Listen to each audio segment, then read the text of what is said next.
Anticipándote todos los temas que no se sabían del anuncio del presidente, del paquetazo anunciado ayer por Macri. Hoy, atenti, muy atenti, porque te vamos a estar adelantando en exclusiva la reforma laboral que pretende el gobierno.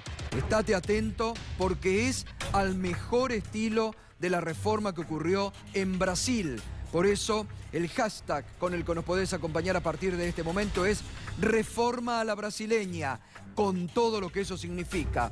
El gobierno va por más, y lo demostró hoy con los cambios en el Gabinete Nacional, oficializando ya a un ministro en las sombras, a un hombre poderoso que ayudó a el gobierno y a Macri a llegar al poder, como es el presidente de la Sociedad Rural Argentina, que se convierte en ministro de Agricultura, Ganadería y Pesca.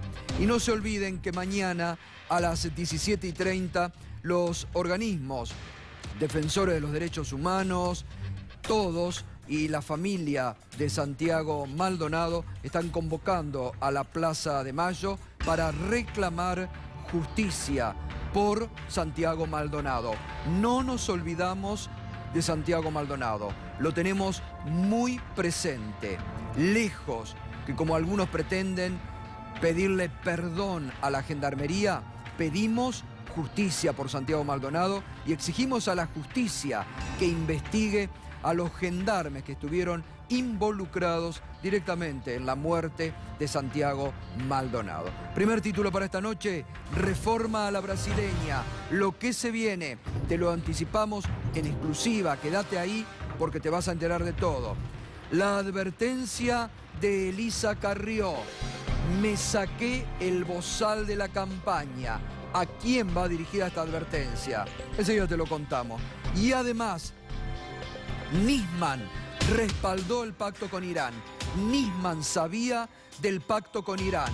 El documento que así lo prueba en momentos en que se investiga, que se habla de la denuncia de Nisman. Esta noche te vamos a mostrar los documentos y la palabra del propio Nisman, que decía que el pacto y el acuerdo con Irán, a él nada le impedía seguir investigando el atentado a la AMIA.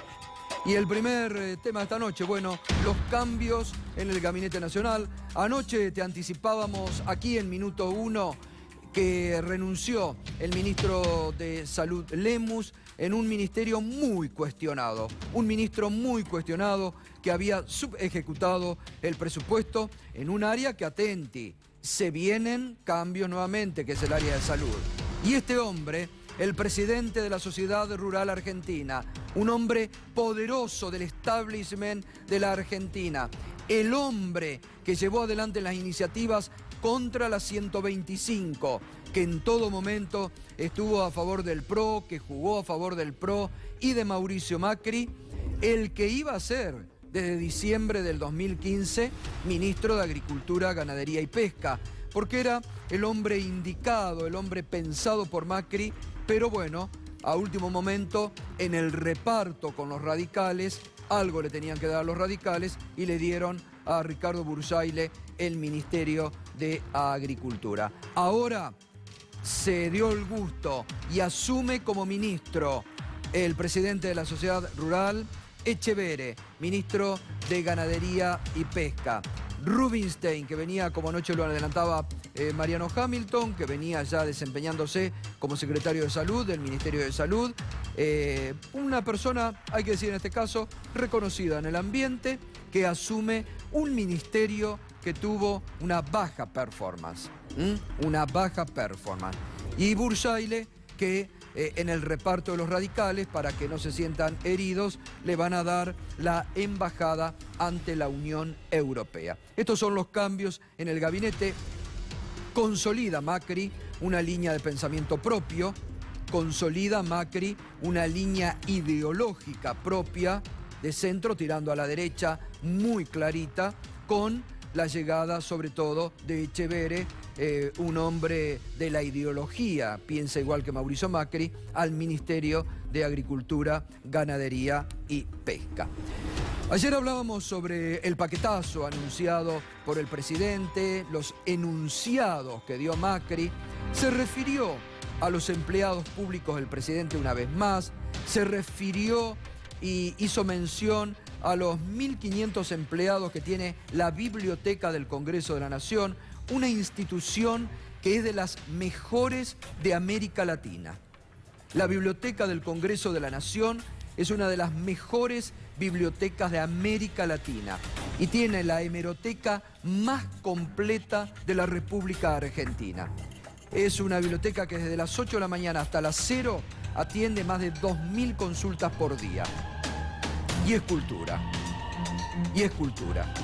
Cuando un presidente comienza a atacar los focos culturales, no es bueno, porque no va a solucionar el déficit fiscal con los empleados de la Biblioteca Nacional.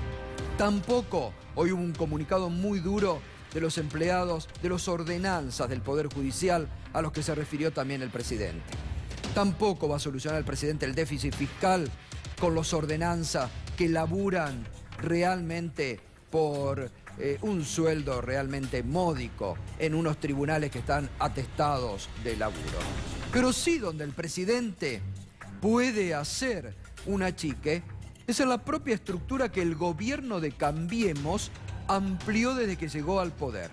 ¿Cuántas veces nos hemos referido aquí a secretarías o subsecretarías con nombres kilométricos que había creado este gobierno para ubicar a algún amigo o alguna persona cercana? Vamos a ver lo que el propio diario La Nación, mire usted lo que publicaba. El diario La Nación, según un relevamiento, desde que asumió Macri aumentó en un 25% la estructura del Estado. El diario La Nación lo denuncia, ¿eh? Desde que asumió Macri aumentó en un 25% la estructura del Estado. Hay 21 ministerios, los amplió Macri, 87 secretarías, las amplió Macri, 207 subsecretarías, las amplió Macri, y 687 direcciones. En Hacienda aseguran que se cumplirá la meta fiscal. Pero hay más, además. Para el desarrollo, Cristina Kirchner asumió con 10 ministerios en el 2007 y dejó el poder con 16, aumentó 60%. Pero Macri creó 5 más, los aumentó a 21, 31%.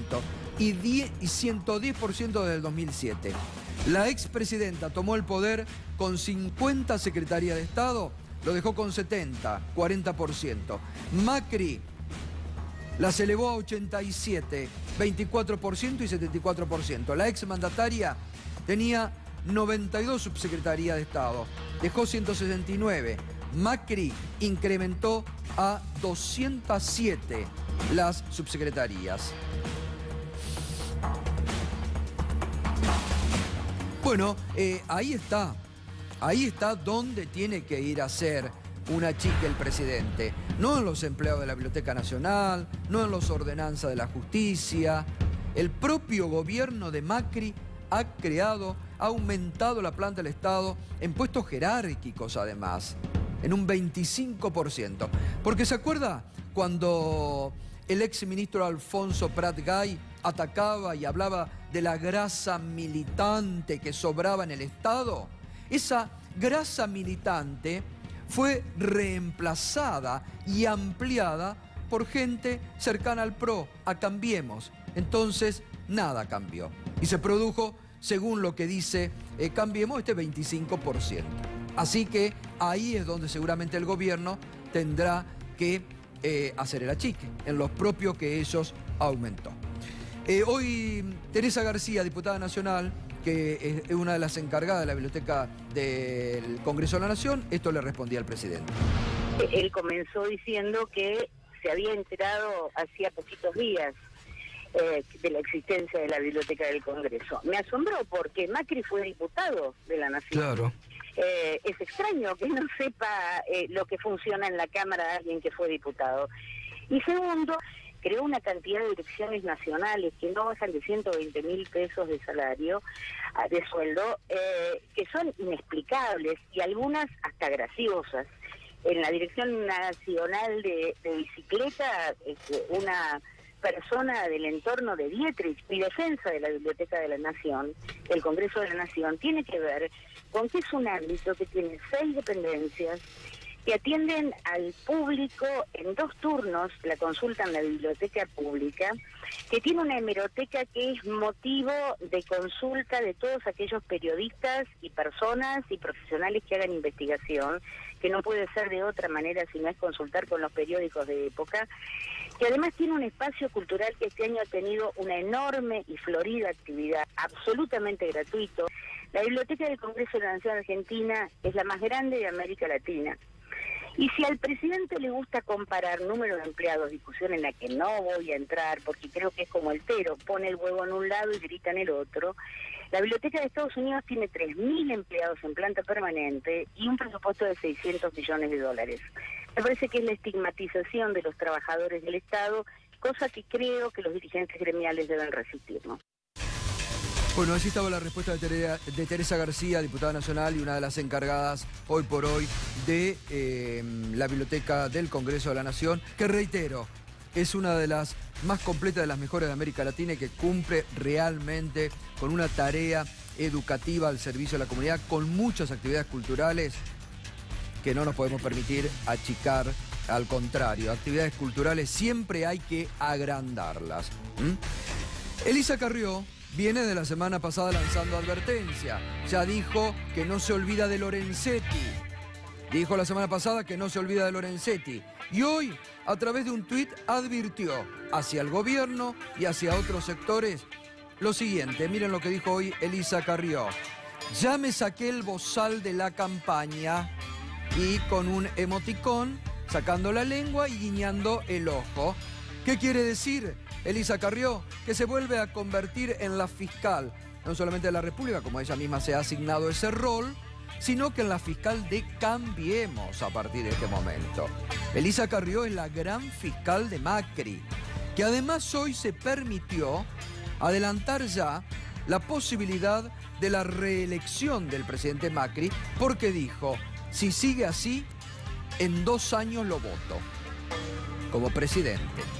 Pero una Carrió, que lo hemos dicho, con el 50 y pico % de votos en la capital federal, se convierte en la propia fiscal de Cambiemos, se cree dueña de los votos Carrió, se cree que tiene el control político de la fuerza y la que, como lo advirtió hoy, ella lo había dicho. Había temas que en la campaña me habían prohibido hablar. Por ejemplo, de Santiago Maldonado. Dijo, no podíamos hablar de Santiago Maldonado. No podía hablar de Lorenzetti, ni de la justicia. Y por eso advierte hoy Carrió que se sacó el bozal. La advertencia de Elisa Carrió. Y en estos tiempos que corren, de muchas denuncias judiciales y de muchas causas que no tienen sustento jurídico, por ejemplo, la reapertura política de la causa Nisman, oportunamente archivada ya en 2 oportunidades, se conoció en las últimas horas uno de los tantos documentos que acompañó el ex canciller Héctor Timerman, que convalidaban, en la opinión del ex fiscal Alberto Nisman, el acuerdo con Irán. Es esto, 27 de febrero del 2008. Tiénese presente la nota actuarial que antecede y las actuaciones remitidas por el juzgado delegante. De igual manera, tiénese presente lo informado por el Ministerio de Relaciones Exteriores, Comercio Internacional y Culto, y agréguese copia certificada del decreto de remisión de dicha nota. En atención a lo expuesto por el señor Ministro de Justicia, Seguridad y Derechos Humanos de la Nación, líbrese oficio en el que se haga saber en relación con la propuesta formulada por la OCN Teherán de mantener reuniones con su similar OCN Buenos Aires para discutir la futura cooperación en esta investigación, que toda medida que implique una cooperación que tenga por objeto materializar y dar respuesta eficaz a los requerimientos formulados por la justicia argentina, esta unidad fiscal la recibe con beneplácito y la encuentra altamente constructiva. Firmado Alberto Nisman. Nisman sabía del acuerdo, Nisman le dio vía libre y una vez que se aprobó, Alberto Nisman, en un diálogo en televisión, en otro canal, en un ciclo que conduje en otro canal, Alberto Nisman en diálogo conmigo decía lo siguiente. El gobierno argentino en todos estos años, ¿qué papel ha cumplido? En esto quiero ser muy claro, así como hay un presidente de un anterior gobierno que próximamente va a ser sometido a juicio oral y público por encubrimiento, completamente Carlos Menem, en el año 2004 cuando se crea esta unidad por parte de Néstor Kirchner, la verdad que se nos ha dotado de todas las facilidades, de todos los elementos técnicos, humanos. En ese entonces todavía el Excalibur era como una novedad, nos han dado 2 Excalibur, la verdad que no nos podemos quejar, hemos tenido y seguimos teniendo todo lo que necesitamos, tenemos todo el apoyo del gobierno, todo el apoyo de los organismos estatales, o sea, esta es una unidad fiscal del Estado argentino, que es un orgullo en el exterior, que es reconocida, que no hay antecedentes en otros países. ¿Este memorándum de entendimiento a usted en algo lo ha afectado en la investigación? Bueno, primer punto número 1, desde el punto de vista práctico, mal podría afectarme algo que no está en vigencia. Punto número 2, no creo que pueda afectar en lo más mínimo. A mí hasta ahora no me ha afectado en lo más mínimo y nada que... ¿Y usted cree que puede servir jurídicamente? ¿Usted ve con voluntad de esclarecer? En la medida, cualquier diligencia que permita avanzar en esta investigación y que para el juez, que es quien la tiene que determinar, considere válida y que sea como una indagatoria, voy a estar ahí de la primera hora, voy a colaborar, pues soy, no puedo decir el primer interesado en que este progrese, porque eso vamos a hablar a los familiares. Pero si hay alguien también muy interesado en que esto avance justamente por la postura que tenía, soy yo. O sea que todo lo que implica un avance, obviamente yo voy a colaborar. Clarísimo Alberto Nisman. Clarísimo Alberto Nisman. Entonces... mal se puede haber encubierto algo que el mismo Nisman tenía conocimiento. Que el mismo Nisman, como refleja este diálogo que mantuvo conmigo profundo, y que era más largo, porque se interiorizaba y se metía mucho más. Por allí al juez Bonadío, si le interesa, lo podría requerir para informarse y ver lo que opinaba Nisman sobre este memorándum. Queda clarísimo cómo Nisman estaba al tanto, cómo apoyó ese memorándum de entendimiento con Irán. Entonces se dan cuenta cómo muchas veces se hace política desde la ignorancia, desde el desconocimiento, de hacer política porque sí. Cuando está el archivo, cuando están los documentos, y ahora de qué se puede hablar de encubrimiento cuando el propio Nisman decía todo lo que a mí no me perjudica nada este memorándum, el gobierno siempre ha colaborado conmigo, el gobierno creó esta secretaría, he tenido siempre la mayor colaboración. Esto no me afecta a mí en nada. Lo decía el propio Alberto Nisman en vida, una vez ya firmado el acuerdo con Irán. Creo que no hay más palabras que decir, no hay más nada para agregar, ¿no? Bueno, está esta noche el exministro de Economía, Axel Kicillof, Marco Labaña, diputado referente económico del Frente Renovador, Eduardo Santín por el tema jubilados que vamos a seguir profundizando y además León Piasek, abogado laboralista, uno de los tantos, no sé si uno de los tantos de la mafia, ¿se integran ustedes la mafia? Espero que no, que la gente me vea hoy y se va a dar cuenta que no somos mafiosos. Creo que es una oportunidad para México. Bueno. Porque ayer nuevamente el presidente volvió a la carga. Sí. Y en cada una de las intervenciones, como hoy decíamos, parece que Durán Barba le indica que eso pega en la gente, que hay que decirlo. En todas las ocasiones que tuvo en estos últimos años y 8 meses, insistió con la mafia de los juicios laborales. No hay una sola denuncia en relación a esto, así que es muy grave. Bueno, enseguidita vamos a estar, ya Berco te adelanta la reforma laboral que se viene, nos podés acompañar con el hashtag Reforma la Brasileña, porque la verdad que se van a quedar sorprendidos. Axel Kicillof, y las reformas que se vienen en materia económica, usted estuvo hoy en el Ministerio de Economía, ¿no? Volvió al Ministerio de Economía. Volví al Ministerio de Economía. Se respiraba un clima neoliberal, novedoso, pero ahí estuvimos. Nos presentaron... Ahora volviste de visita, ¿no? De visita. Ah, por eso. Sí, no tengo nada que ver. Por eso digo. No, sinceramente nos presentaron de una forma preliminar una reforma impositiva que va a ser conocida en sus pormenores y con los números más concretos dentro de aproximadamente 15 días, nos dijeron. Pero yo hablaría de todo el paquete. La verdad que, a ver, yo me recibo de economista en el 95, mi carrera en los 90, y de lo que se hablaba eran de estas reformas, de la reforma previsional. ¿Para qué? Para bajar las jubilaciones, porque era un gasto excesivo del Estado, y efectivamente durante los 90 esto se implementó. Se hablaba de la reforma impositiva, para sacar impuestos a las grandes corporaciones, a las grandes fortunas, diciendo siempre que eso iba a dar más trabajo, que eso iba a mejorar la rentabilidad, que iba a haber más inversiones. Se hablaba de reforma laboral, para bajar el costo del despido, para mejorar, decían ellos, los costos laborales en general, o sea, bajar los salarios, para facilitar, quitando indemnizaciones y todo lo que sea, y también generar modalidades de contrato temporario que no generen ningún vínculo entre el empleado. Y se hablaba del recorte presupuestario. Estas 4 cosas, pilares de lo que era la reforma de los 90, era algo que se hacía en la Argentina porque lo recomendaba, y casi diría, sí, de una forma que no es mafiosa, pero sí a través de extorsiones, empujaba el Fondo Monetario Internacional. Yo hoy leía el artículo 4 y recordaba todas las veces que fui a reuniones del Fondo, como esta es la prédica del Fondo Monetario Internacional. No lo digo para asustar a nadie, está lleno de documentos. Lo que está previendo el gobierno en términos de la reforma para los jubilados es lo que le recomienda el Fondo Monetario Internacional ahora cuando vino de misión, que lo dejaron entrar de nuevo, darle las recomendaciones, el artículo 4, el famoso que no podían hacer porque Néstor Kirchner le pagó toda la deuda y no lo dejaba venir. Bueno, ¿por qué? Porque te plantean estas cosas, bajar jubilaciones, bajar salarios, facilitar los despidos, recortar los gastos del Estado. Y es, creo yo, no es un reformismo permanente, es un retroceso permanente. De hecho, es lo que se hizo en los países que en algún momento tuvieron dificultades con el Fondo Monetario Internacional, que no podían cumplir con sus obligaciones. Bueno, se empezó a hacer en Europa, se hizo acá en la Argentina. Esto sería una ley Banelco sin Banelco, porque aparentemente la quieren conseguir gratis.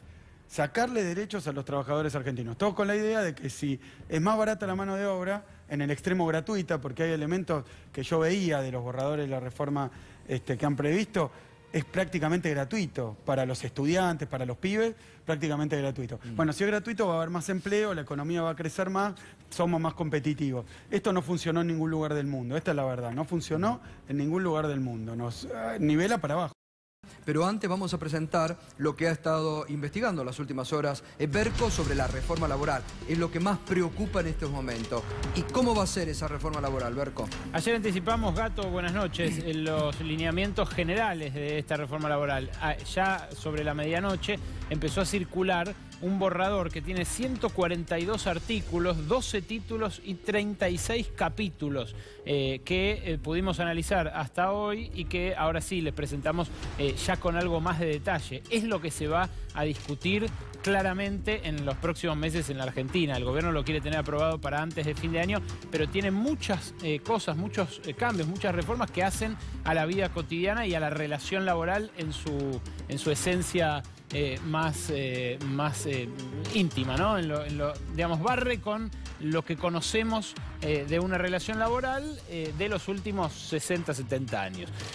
Primero, en relación a los tercerizados, hay varios artículos, pero hay 2 elementos que cambian muy drásticamente. Uno, ya no se van a poder reclamar ni accidentes laborales, ni derechos que se hayan visto vulnerados a la empresa que contrata a la empresa tercerizada. Es decir, no se va a poder reclamar la solidaridad del empresario que contrata a un tercerizador en esta clase de relaciones laborales. Tampoco se hace cargo la empresa madre, la empresa donde se realiza la actividad principal, si no le pagan el sueldo al trabajador tercerizado. Esto es un cambio en relación a una modalidad que se extendió mucho y que en los últimos años no retrocedió, que fue la tercerización. En relación a las indemnizaciones, sigamos adelante, Nico. En relación a las indemnizaciones, hay cambios muy, pero muy sensibles. Se rebaja la indemnización por despido sin causa. Atención a esto porque el despido con causa no tiene una indemnización, pero el despido sin causa sí. Y ahora se va a ver muy drásticamente rebajada esa indemnización. ¿Por qué? Porque a la hora de computarla, cuando uno hace el reclamo, cuando lo echan, sea judicial o sea con un abogado para intentar cobrar una liquidación final acorde, entran en consideración todos los elementos que componen la remuneración del trabajador o lo que el trabajador recibe a cambio del trabajo. A partir de esta reforma no se van a computar el aguinaldo, las horas extras, las comisiones, premios, compensaciones. Atención a los que tienen un ingreso variable, que tienen un básico y de repente trabajan a comisión por venta o a comisión por resultado. Nada de eso se va a compensar y tampoco beneficios extra monetarios que se perciban como parte del salario, como cuando la empresa le paga la prepaga, el celular o el auto a un empleado para hacer su trabajo. Tampoco se van a poder reclamar más los aportes impagos. No se van a poder reclamar aportes impagos cuando a uno lo echan y lo tuvieron trabajando en negro. Y se crean, atención, porque esto es muy novedoso y también hasta ahora existe en la construcción como un régimen especial, pero también se vio en Brasil, en la reforma de la brasileña, que acá dijeron no iban a hacer, que es el fondo de cese laboral. El trabajador va a ir ahorrando en su propio salario, como parte de su propio salario, para autopagarse la indemnización en caso de ser despedido sin causa. Esto, dicen en el gobierno, funcionaría como un amortiguador para los momentos de desempleo, pero claramente resulta a favor de las empresas, de los intereses de las empresas y en contra de los intereses del trabajador. Sigamos adelante, Nico, porque... A ver, me permití un minuto, Berco, porque esto del tema de las indemnizaciones es un tema crucial y vital. ¿Esto va a ser para atrás o de aquí adelante? No, es de aquí en adelante. De hecho, las empresas que adhieran al blanqueo laboral también ganan inmunidad penal. Y esto se lo puede preguntar a Piasek. Ahora sí, eso le decía. A ver, doctor Piasek, lo primero que está comentando Berco, ¿cómo impacta?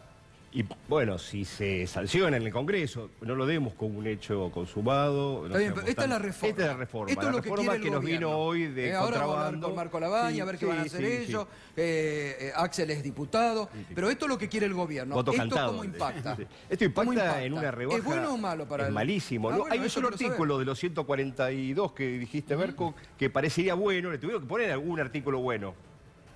El artículo bueno es que se extiende a licencia por paternidad a 13 días y hay una licencia sin goce de sueldo, que eso no impacta nada en el costo. La licencia Google, anoche lo adelantaba. Claro, pero que es algo, por supuesto, mínimo. Esto impacta muchísimo. Primero se reduce al mínimo la indemnización, además viola la Constitución, los convenios de la OIT, hay un convenio especial en el 95 que dice que salario es toda contraprestación que recibe el trabajador cuando presta su fuerza laboral. Es una regresión... Es fabuloso porque hay muchos fallos de la Corte que también dijeron que salario es todo lo que recibe el trabajador. En otra época le quisieron poner topes, techos a la indemnización. Esto es una forma, obviamente, muy brutal de poner un techo. Berco, vamos, sigamos. Aquí justamente hablamos de los juicios en el siguiente capítulo, porque lo que les decía es que el empresario, además, no se le va a poder hacer un reclamo penal. Se gana una inmunidad en el juicio, además de no podérsele reclamar los aportes patronales impagos como parte de la indemnización, como ocurre ahora. El trabajador que trabajó en negro, no le hicieron los aportes y los reclama para sí. Ahora no los va a poder reclamar para sí, los va a reclamar la ANSES, pero tampoco va a poder accionar penalmente para los empresarios que adhieran al blanqueo laboral, insisto, si este borrador se confirma y si la ley se aprueba. Y además, y este es un cambio que hoy destacaban mucho los abogados laboralistas, y también valdría la pena conocer la opinión de León, se rebaja el año, hasta ahora hay 2 años para hacer un reclamo. Cuando uno extingue una relación laboral, tiene 2 años para decir, bueno, me tuvo en negro, bueno, no me pagó la indemnización, bueno, pasó esto, pasó lo otro.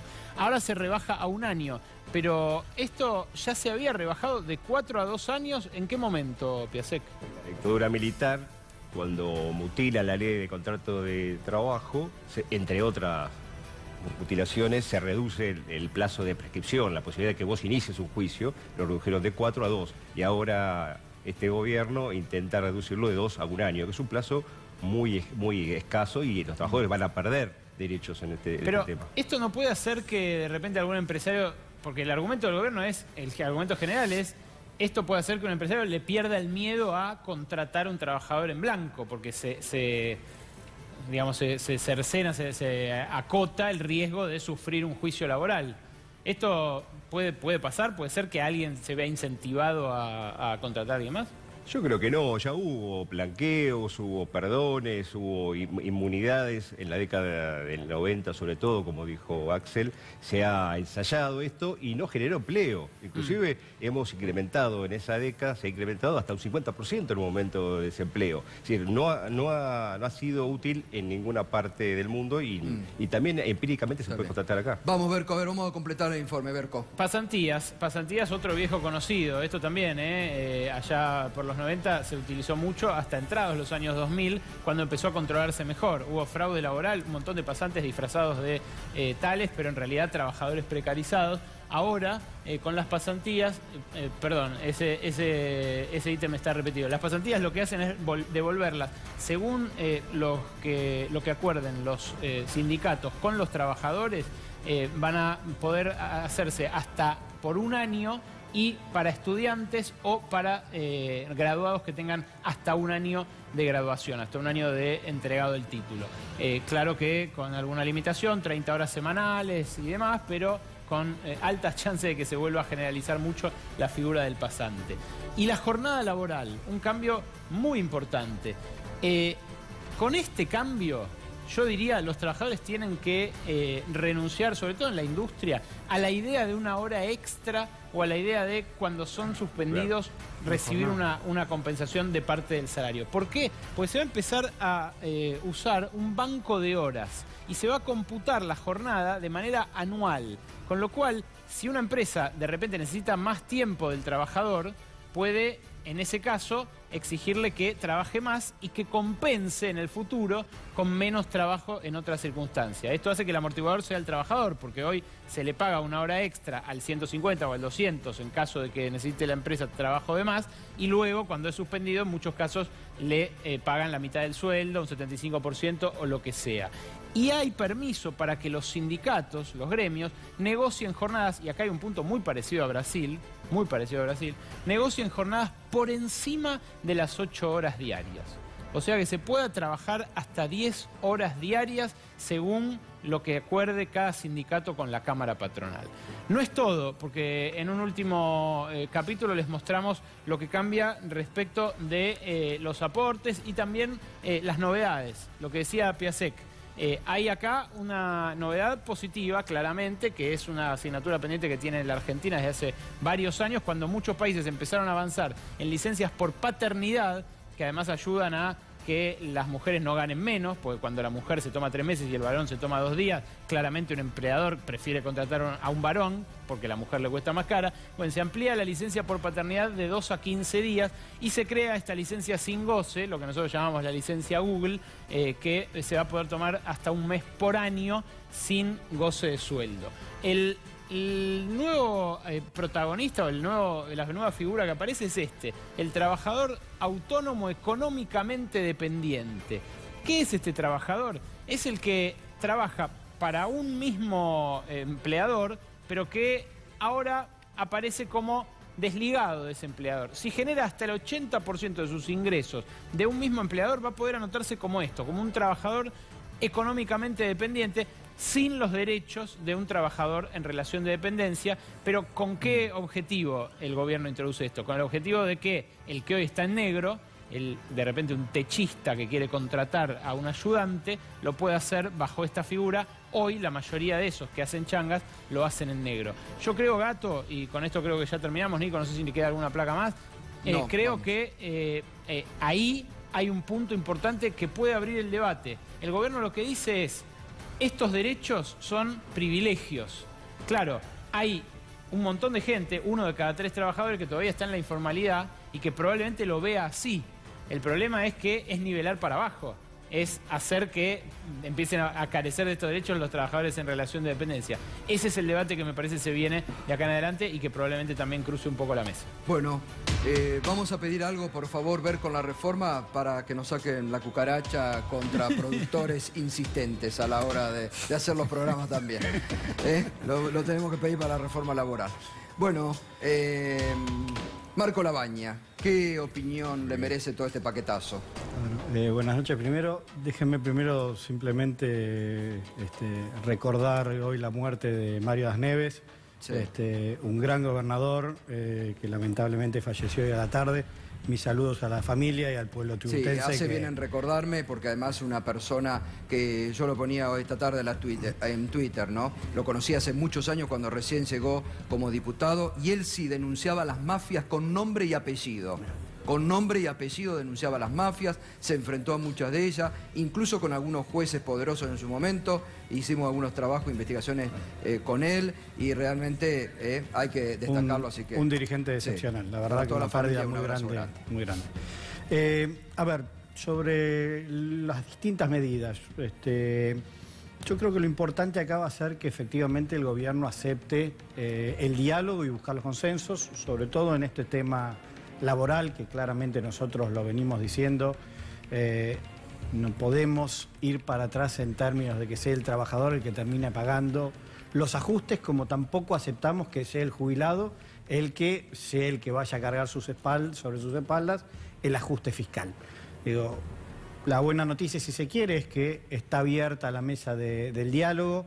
Tengo entendido que los sindicatos ya están hablando con el gobierno sobre esto. Me imagino que muchas de estas cuestiones se irán a corregir y vamos a ver qué es lo que efectivamente termina entrando al Congreso, ¿no? Pero no podemos ir a un esquema donde siempre sea el que menos tiene el que termine pagando. Pero la primera sensación, ¿no?, que ustedes tienen sobre esta reforma... yo te soy sincero. ¿Pasa, así como los enunciados que decía Berco, lo que ha trascendido, pasa una reforma así?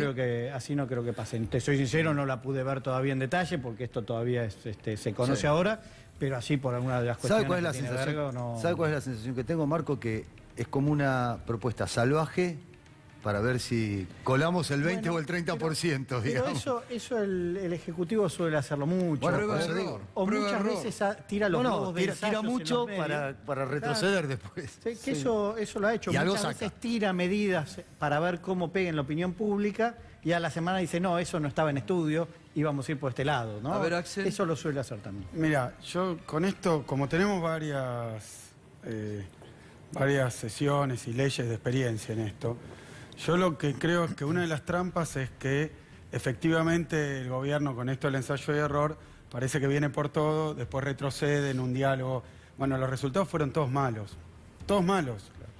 Entonces, yo creo que hay que agarrar la cosa por otro lado. Esa es mi impresión. Si siguen abriendo las importaciones, si siguen bajando los salarios, liquidando el mercado interno, si siguen con los tarifazos, que todo dice que sí, si siguen aumentando la tasa de interés, el problema no va a ser esto. Esto no va a ser el problema. La economía está en problemas por otras cosas. ¿Y cómo lo quieren resolver? Sobre la espalda del laburante.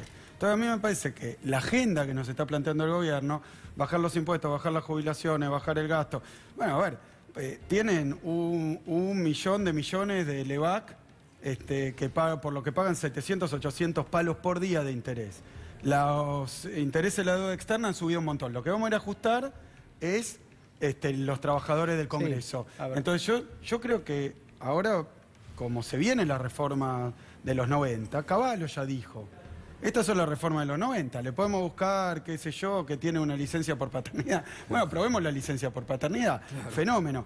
Pero no empecemos a bajar las indemnizaciones. Bajando los salarios no solucionamos esto, lo empeoramos. Lo empeoramos porque el problema que tienen las pymes, los comercios, es que no pueden vender porque la gente no llega a fin de mes. Ya le aumentaron la nafta, las prepagas, se viene el gas, se viene... Y lo que vamos a hacer, ¿qué es? ¿Echar a la gente sin pagarle nada? A ver, Marco. No, yo coincido en que hay un problema macroeconómico que es más serio, que aunque vos tengas una ley excepcional, si la macroeconomía no te acompaña, nunca vas a solucionar los problemas. Yo creo igualmente que hay algunas reformas que Argentina tiene pendientes, como la reforma tributaria, y ver cómo empezamos a sacarle el peso del Estado a la gente. Pero la reforma tributaria que plantean, ¿es amplia o está acotada? Usted que estuvo hoy en el Ministerio... Estuvimos. ¿Vieron los dos? ¿Lo que plantearon es amplia o es acotada a algún punto en particular? No, yo creo que avanza sobre algunos puntos interesantes que nosotros veníamos reclamando, como es la renta financiera. Digo, estos los grandes títulos, sí. Después hay que ver cómo lo terminan implementando en la letra fina, claro, donde están los truquitos, ¿no? Pero que avance ahí es algo positivo. Ahora, creo que se queda corto en algunos temas, como por ejemplo, sacarle el peso de impuesto en alimentos, que es un tema, claro, que nosotros rescatamos. Nos parece bien que porque además lo pedimos desde el 2005, mismo estaba mi padre en el Ministerio, la reinversión de utilidades que no paga impuesto a las ganancias. Eso es bueno. Ahora, ¿nos alcanza? No, tenemos que avanzar sobre el resto de los temas y cómo hacemos realmente para empezar a suavizar lo que es el peso del Estado. Mira, yo creo, estuvimos escuchando lo que dijo el ministro, la verdad que hubo muchas imprecisiones, no nos dieron exactamente los números, lo discutimos, dijeron que faltaba tiempo, que tenían que analizarlo, que tenían que armarlo, que no era una ley muy compleja, todo eso. Yo no reconozco ahí nada central que vaya a mejorar la economía ni la situación de la gente. No lo veo, van a sacar las contribuciones, y esto lo hemos dicho todos, van a sacar las contribuciones patronales, eso va a desfinanciar, una parte, ¿no? A desfinanciar al ANSES, y después van a venir con que no hay plata, que ya empezaron, a bajar las jubilaciones, a extender la edad jubilatoria. O sea que me parece que, de nuevo, como me parece que ocurrió con la reparación histórica, que muchos también de otros bloques decían, esta reparación histórica no va a mejorar las condiciones de 2 millones de jubilados, no es así, y venía el blanqueo atrás. Entonces, adelante te ponen la renta financiera, que tampoco es lo que dicen, porque la verdad que hoy las sociedades no pagan, esto sería, no pagan impuesto a las ganancias sobre ganancias financieras, esto sería para las personas físicas, y ha reconocido que la incidencia fiscal es nada. Lo que viene atrás de esto es bajar las contribuciones patronales. Bueno, ahí confío en que nosotros lo encaucemos dentro del Congreso, bueno, claramente. Pero en el Congreso yo tuve esta sensación. Me parece que hay cosas que hay que empezar a decir muy claro. No pasa a bajar las jubilaciones, bueno, que no pase a bajar las jubilaciones. No pasa una reforma laboral que quite derechos, no pasa una reforma laboral. No pasa un ajuste presupuestario, no pasa un ajuste presupuestario. Pues seríamos mayoría los que estamos en contra. Después empieza toda la cosa, vamos a discutir la renta financiera, y yo lo que creo es que acá hay que ser muy claros, porque el gobierno viene envalentonado con la reforma de los 90 y lo que le pide el Fondo Monetario, uno lo ve que en inglés le dice, mira muchachos, vamos a pasar todo lo que me piden. Y después en español dice, venimos a hacer una reforma progresista. Yo creo que hay ahora que ser... seguimos. A ver, Santín, y lo que más preocupa en este momento a los jubilados. Ayer con Fernández Pastor adelantábamos, él decía que van a perder los jubilados 12.500 pesos anuales, por ejemplo, el año que viene. Sí, claro. ¿Pierden los jubilados con esta reforma? No hay duda que pierden. Mira, fíjate si hubiéramos hecho, es decir, en vez de tener la ley de movilidad, que es una ley que lo que ha permitido es que los sectores más vulnerables participen de cómo se desarrolla la economía. Cuando la economía crece, ellos participan de ese crecimiento. A tal punto que si hubieran aplicado el método Macri desde el 2009, hoy los jubilados cobrarían, es decir, un 26% menos de lo que están cobrando. Pero vos fíjate que... Si en lugar de la movilidad se hubiera aplicado esto... Claro, así que hoy tendrían la jubilación un 26% menos. Pero si esto lo hubiéramos aplicado en la época de Cavallo, es decir, mientras hubo la convertibilidad, ahí tuvimos 10 años, desde el 91 al 2001, es decir, casi con inflación cero. Es decir, hubo crecimiento en la economía.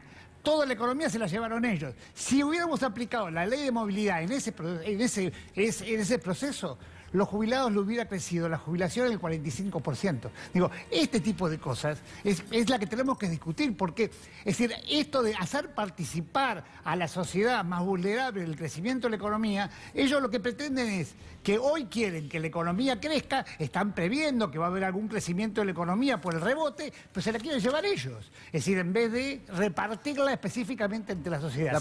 Este me parece que es el tema más complejo, porque estamos hablando de cómo se distribuye la plata del sistema de seguridad. La pregunta que hago, la pregunta que hago es, ¿esto va por decreto o va al Congreso? No, eso quieren masificarlo por ley. La fórmula de movilidad tiene que ser por ley. Por ahora no hay ningún borrador, ¿no? Pero por ahora no se sabía que iba por decreto. Está el tema de la emergencia, ¿no, Marco? Está el tema de la emergencia. Por eso. Hay que ver.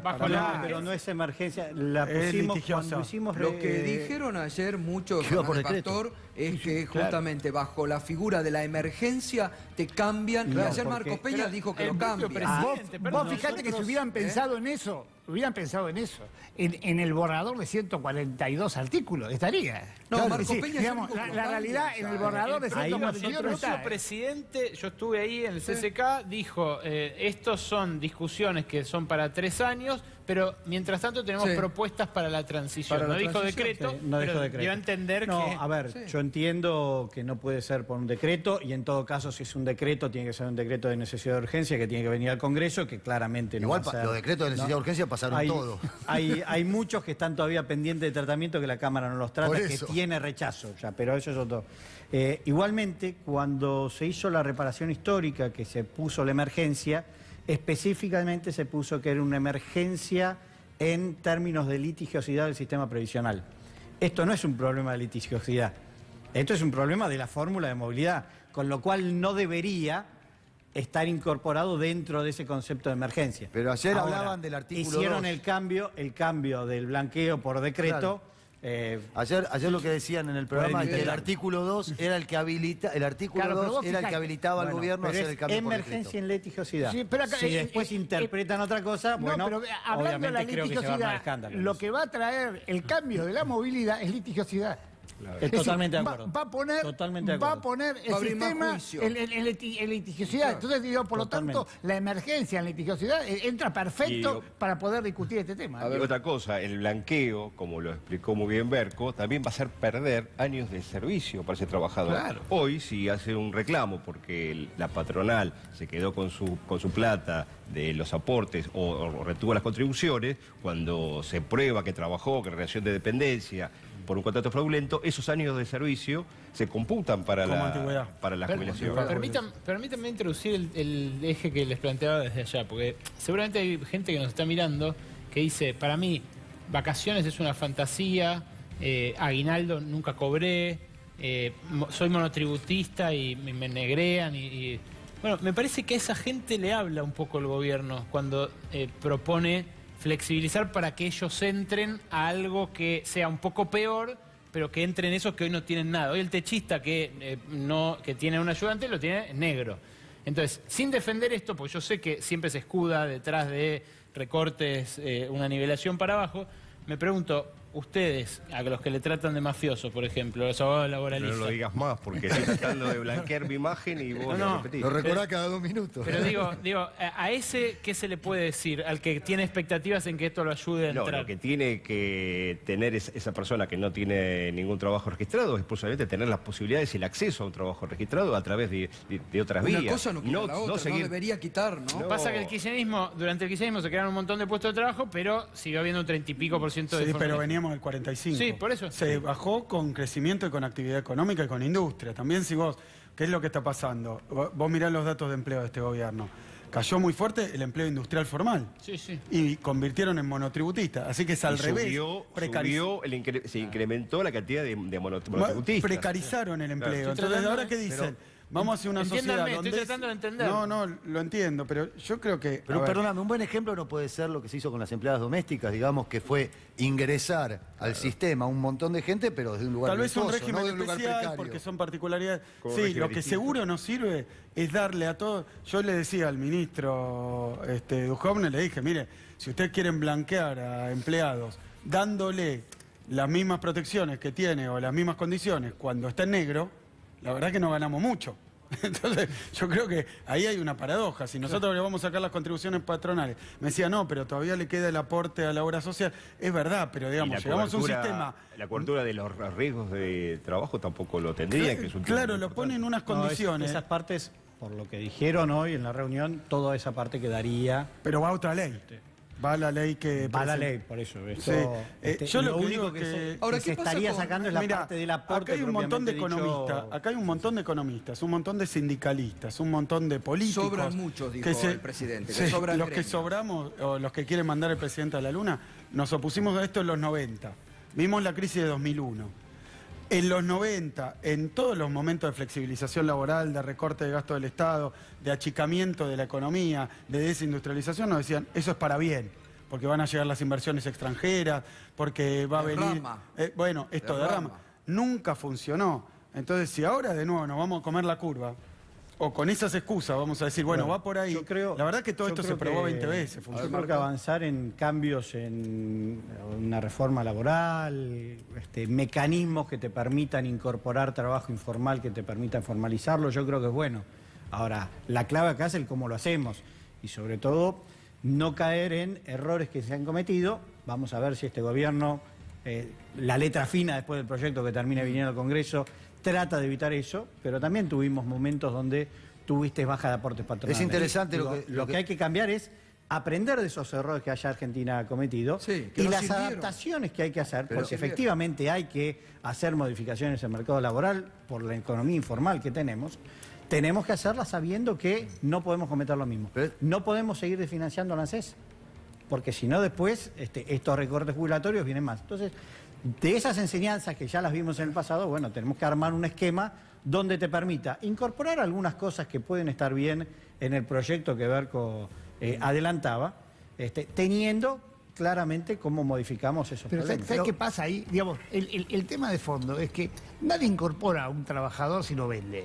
Digo, si yo te permito a vos tener esclavos, vos decís, no, yo para qué quiero esclavos si les tengo que dar de comer. Digo, la realidad yo tengo que vender. Sí, este es el tema de fondo. Si la economía no arranca y no se produce, en definitiva, el circuito económico para que la gente funcione, es decir, nadie toma ni empleados en blanco ni en negro. Digo, este es el mecanismo. Entonces, es decir, hay que buscar que la economía arranque. De esa discusión de cómo se reincorporan los trabajadores al mercado formal tiene que ver con una economía funcionando, no con leyes en que nosotros precaricemos el sistema laboral. Hay una paradoja del salario, de las jubilaciones, que da la impresión, y el gobierno presenta, que cuanto más bajemos los salarios, más gente van a contratar. Ahora, ¿quién va a comprar los productos si bajamos los salarios y el trabajador no puede llegar a fin de mes? Si bajamos las jubilaciones, o sea que esa lógica de ajuste permanente ya la probamos.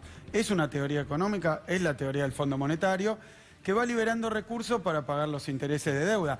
Parece muy sencillo, porque es muy sencillo. La verdad que la lógica del acreedor es, miren muchachos, gasten solamente en lo que a mí me importa, en devolverme. El resto no importa, el resto es problema de ustedes. Lo que pasa es que yo creo que acá hay que ponerle al gobierno con diálogo, con consenso y con firmeza. Pero yo le quería preguntar tanto a Marco como a vos, Axel. Ustedes coinciden, o creo que todos coincidimos en que alguna reforma laboral, algo se tiene que trabajar como para poder ayornar muchos de los convenios que vienen del siglo pasado, desde mitad del siglo pasado. Ahora bien, ¿existe dentro de un país o dentro de una unidad ciudadana un proyecto alternativo, un proyecto de minoría? Porque también esto haría la seriedad de la discusión, que ustedes tengan un proyecto para presentar. Todavía no hay un proyecto oficial, con lo cual es difícil. Pero podría haber un proyecto propio. Pero Mariano, yo digo esto, a ver, en Argentina hay convenios colectivos de trabajo, hay sindicatos, y hay discusiones por rama, y hay paritarias libres, y eso ha dado como resultado algo que vos decís, queremos mejorarlo, perfecto, vamos a mejorarlo. Ahora, ¿qué vamos a hacer? ¿Avasallar los derechos de los trabajadores? ¿Impedirle o generar convenios por empresa, como pasa en otros países, para que los empresarios tengan un poder tan fuerte sobre el trabajador en un marco de caída del empleo, que se pierdan todos los derechos que hay? Eso no le va a servir al empleador tampoco. Entonces, por ahí no es. Después podemos discutir 500 millones de cosas. La cuestión de conseguir que la economía se formalice más es un interés de todos. Se ha intentado hacer en sectores rurales y hubo una resistencia muy fuerte de los empleadores. No porque no tuve... A ver, si alguien estaba lleno de plata, era algunos sectores rurales que no blanquean a sus empleados, porque la lógica... Al doctor Piasek, el presidente dijo que había demasiados gremios.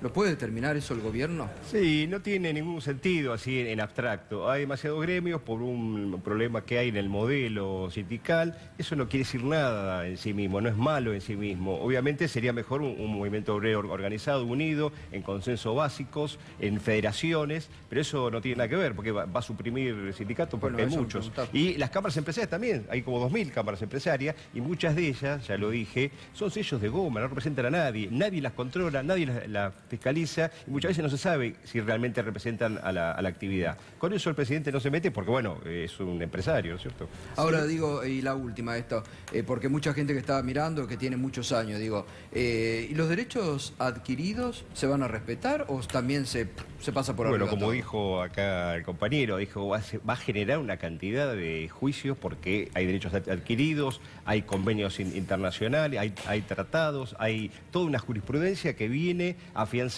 y también hubo una negociación colectiva, pese a que hay convenios que son pero colectivos. Después no olvidemos que viene el apriete a la justicia laboral, ¿no? Sí, existe la justicia. Mira, Gato, nosotros hemos visto con qué se vienen. Nosotros vamos al Parlamento a decirle que contra los derechos de los trabajadores, contra los derechos de los jubilados, mejorar la economía, que crezca, que haya inversión, todo bien. Ahora, contra los derechos de la gente, contra la gente y a favor de sectores minúsculos, no. Y me parece que ese tiene que ser el compromiso. Y además se nota mucho la autoría de este proyecto. Bueno, pero por eso, ahí tenemos que ir firmes, no podemos ir a ver, lo que hay que tener claro acá es que modificaciones hay que hacer. Tampoco Pero tiene tenemos que ser cuáles, cerrarnos diputado, discúlpeme, tiene que ser más claro y decir cuáles, porque en realidad no hace falta una reforma laboral para que los convenios colectivos de trabajo progresen, para que haya más derechos. No existe, si hay una reforma laboral, tiene que ser con progreso. En el Congreso vos podés ver todos los proyectos que nosotros hemos presentado sobre el tema, el blanqueo laboral. Discutamos eso, pero no le votemos más, no le votemos más leyes, hay que hacer no le votemos más leyes con detalle, no le cambiemos detalle. Lo que tenemos que entender es que Argentina viene en el tema laboral estancado hace muchos años ya. Bueno, eso no es una novedad. Es inexacto. Hace 6 años que Argentina viene sin cubrir el crecimiento vegetativo de empleo. La seguimos en otro momento. Gracias a todos. Es un tema grave. Gracias a todos. Pausa. Ya vuelvo.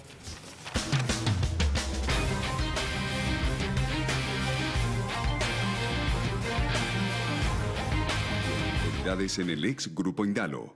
Los representantes en Argentina de OP Investments, Santiago de la Torre y Damián Burgio, asumieron como presidente y vicepresidente respectivamente en los directorios de compañías del ex Grupo Indalo, incluida Oil Combustibles S.A., con el objetivo de encarar el saneamiento y avanzar en el recupero financiero y en el relanzamiento de las empresas.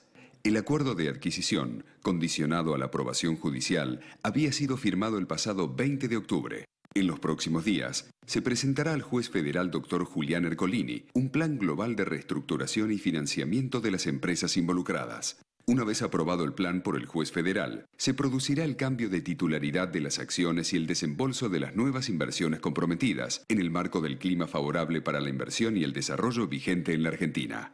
El grupo inversor sostiene un compromiso de largo alcance de invertir y generar valor y crecimiento en uno de los grupos empresarios más importantes del país, que cuenta con más de 4.000 colaboradores directos y 8.000 indirectos, en sus más de 170 sociedades de distintos rubros, que abarcan construcción, servicios petroleros, minería y producción de carbonato de sodio, medios de comunicación, servicios financieros y alimentos, entre otros.